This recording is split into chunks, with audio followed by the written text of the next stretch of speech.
So one thing that I will tell you that needs to absolutely go, heat. Guys, heat is going to be your worst enemy. Worst enemy. So one thing that I will say that will stand and I will forever stand by when it comes to heat and natural hair is out of sight, out of mind. If you see a straightener and you're going through your natural hair journey, you're transitioning, you're gonna wanna do something with it, right? Now, if you don't have any access to a straightener or a curling wand or anything that can actually alter your hair, then you won't really have a choice but to deal with what you have, right? So for me, my first step was to give away all my heating tools. I gave away all of my flat irons. Trust me, I had all types of flat irons. One that would do like little twists and it would just, I had them all. I even had the little tiny ones so I can get my edges. So I'm gonna share a quick story with you guys of how using heat during your natural hair journey will throw you 10,000 steps back. So I was actually transitioning for 2 years and I decided to straighten my hair once during that period. So I straightened it once, but being that my hair had been curly for all that time, I needed to add a lot more heat than usual. And guys, my damage was actually kind of funny. Coming to think of it now, it's actually kind of funny. So pretty much I had a pretty unison curl pattern. I mean, my ends were a little weird, but it wasn't the worst. So my heat damage was just in the center. So everything was natural up here, damage, and my ends were curly, kind of like wavy curly. At that point, I didn't even know what to do. I couldn't believe that one time caused all that damage. So with that, I'm telling you guys, if you're tempted to grab a flat iron, if you're tempted to grab a heating tool, just don't do it. Heat holds you back so much, so just let it go. It's not worth it. If you want to see your hair flourish, let that heat go. And I'm not talking about a diffuser. If you diffuse your hair, you should diffuse on low to medium heat at most. Don't diffuse your hair with high heat because that's just not it.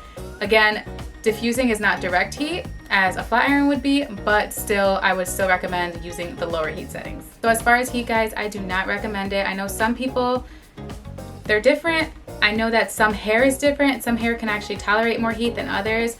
So that's why, being that we don't know how our hair is gonna react, it's not even worth it in my opinion. So out of sight, out of mind, give away all your heating tools, throw them out, do whatever you gotta do, just get rid of heat. So as you start to learn more about products, you will start to kind of become a little chemist. So it's super important to just focus on ingredients that are not good for your hair. So I will give you a brief list of ingredients I highly recommend you stay away from, and I wrote them all down for you. So definitely stay away from sulfates, parabens, benzene, DEA, TEA, formaldehyde, drying alcohols, including ethyl alcohol, isopropanol alcohol, propyl alcohol, SD alcohol, ethanol alcohol, and phthalates. So silicones is one that I would say it all depends. I personally used silicones during my natural hair journey, not all the time, but I did use water soluble silicones. So there is a difference. There's non-water soluble silicones and there are water soluble silicones.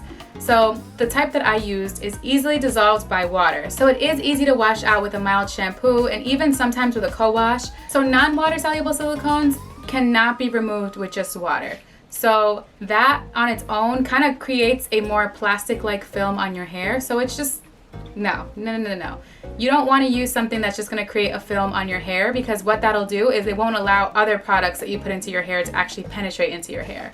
So just be wary on certain products that you put into your hair, because some of them, actually some of your favorites, contain non-soluble silicones, and I'm actually going to name a few non-soluble silicones for you guys. So one to look out for is dimethicone, cyclomethicone, modimethicone, ferryl trimethicone, dimethiconolol. There are many others, but these are just a few that you might find in your common shampoos and conditioners. So just be on the lookout, do a ton of research. All of this information is on Google, so just go ahead and look them up before. If you are questioning an ingredient, just Google it. If you can't read an ingredient, Google it.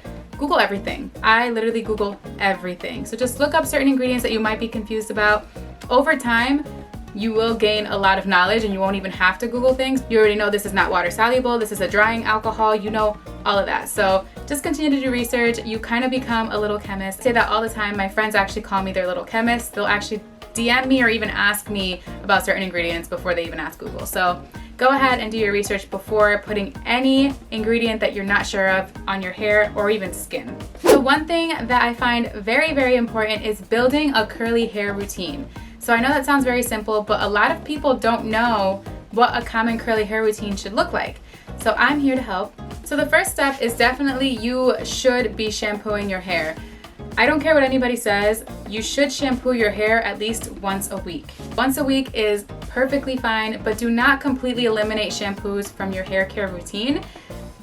Co-washes do not strip your hair from the buildup that you cause on your hair all week. So if you continuously use a co-wash and co-wash and co-wash, you're just continuously building up more and more product on your hair.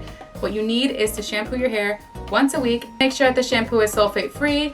There's tons and tons and tons of shampoos that you guys can look out for. Shea Moisture has great ones, Mielle Organics, Camille Rose, As I Am. There's tons of brands that have great clean shampoos that'll help clarify your hair without stripping your hair from its natural oils.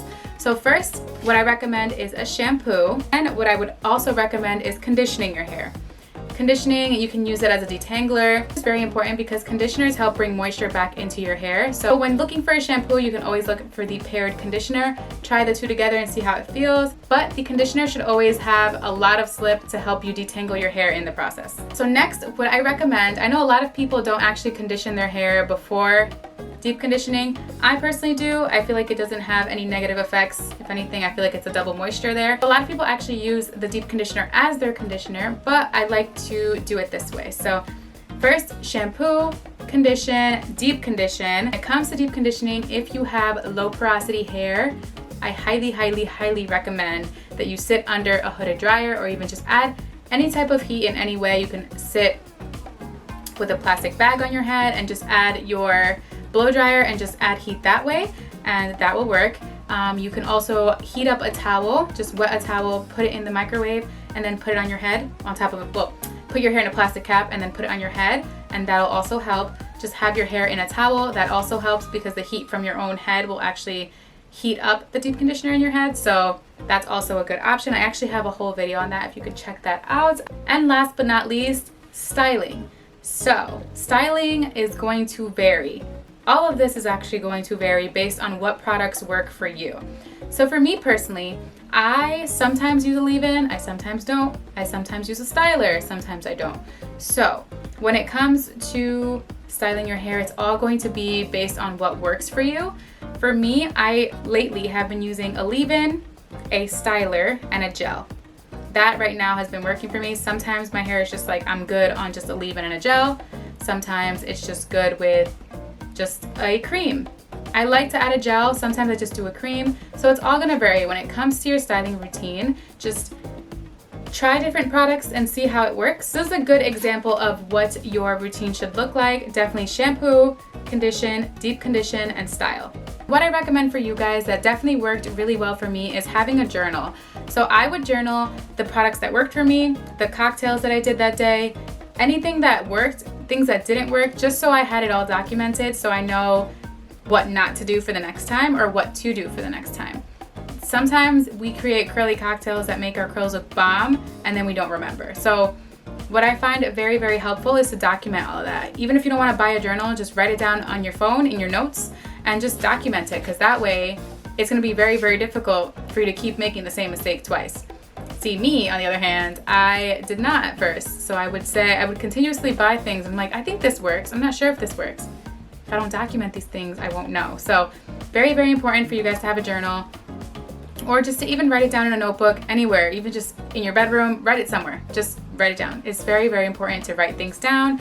That way you remember and it's easy for you guys for next time. The last two things that I'm going to mention is having patience and consistency. These two will be the key to ensure that you have the most successful natural hair journey that you can. So I know having patience during a journey like this is very, very difficult because you never know what to expect. You never know what your curls are going to do. You just never know, right? Going online and seeing other people with flourishing curls and you're just like, why is my hair not growing, and your hair is not changing, and all of that. I've been there. I know what it's like, and this is a very, very vulnerable time for us. And I know at this point is typically when we want to reach over and grab a flat iron. That is no. This is not the time to do that. I know it's very, very tough, but you have to be patient. You have to be patient. I know that you hear this all the time, and you hear Curly say it all the time, have patience, have patience.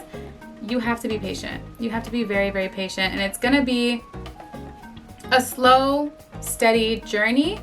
But what I'm telling you guys, it is probably the most rewarding journey you will ever embark on. I am telling you guys, it is. You won't see results overnight. You won't see results in a week. You will see results over time. The less that you're looking for the results, the quicker you'll see them.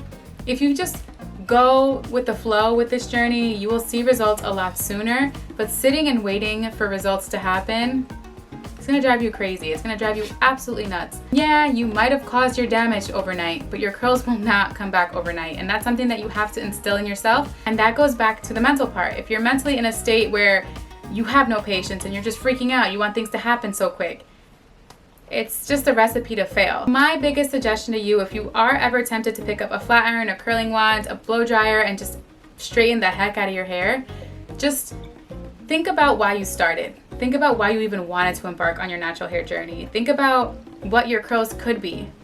You know, I think it's just so important to have different curly girls that you look up to, different curl patterns that you're just like, this is what I want my curls to be. I mean, within means. You are someone with 4A curls and you're looking at 4C curls and you're like, I want that. Realistically, your hair just naturally doesn't curl like that. But find curly girls or curls in general that resonate with your hair type. You have very similar hair types, texture, density, all of that. And just keep them on your phone. And when you're tempted to straighten your hair, just go back and look at those photos and remember why you started. That is definitely one of the biggest things that saved me. Also, creating mini goals for yourself. Start a little challenge for yourself. Decide that you will be deep conditioning once a week for the next 2 weeks. Start small and just keep growing and growing and growing your goals. I feel like it's fun, it's exciting, and it keeps you motivated. So just set some small goals for yourself. Something that you didn't do in the past, maybe start instilling it into your hair care routine now and see where it takes you. But just make sure that you're very patient with everything. Be patient with your hair. Be patient at all times. When it comes to detangling, I know sometimes it'll be difficult, but do not just rip through knots anymore. Like, you gotta be gentle with your hair. Just be patient, guys. And when it comes to consistency, consistency will forever be key. Create a curly hair routine and follow it. Just continue to follow it, continue to follow it. Listen to your hair. After consistent care, you will start to notice that your hair will essentially start telling you what it needs. So just listen to your hair. If there are days that your hair is a little bit more dry than others, you start adding in a more moisturizing deep conditioner. Overall, just listen to your hair. I feel like it'll definitely be a lot more helpful for you guys. All right, guys, so those are a few common questions and tips that I feel would be very, very helpful when it comes to embarking on your natural hair journey. But if you guys do have any questions, feel free to comment them down below because I would love to answer as many questions as I can. I know that this is a very, very confusing time, especially for a lot of people who are pretty much new to the whole natural hair thing, not familiar with the changes that are happening to your hair. I will be more than happy to answer as many questions as I can, so go ahead and comment them down below. I want to be the resource to help you guys get through your natural hair journey. I know how difficult it could be. I know how confusing it could be.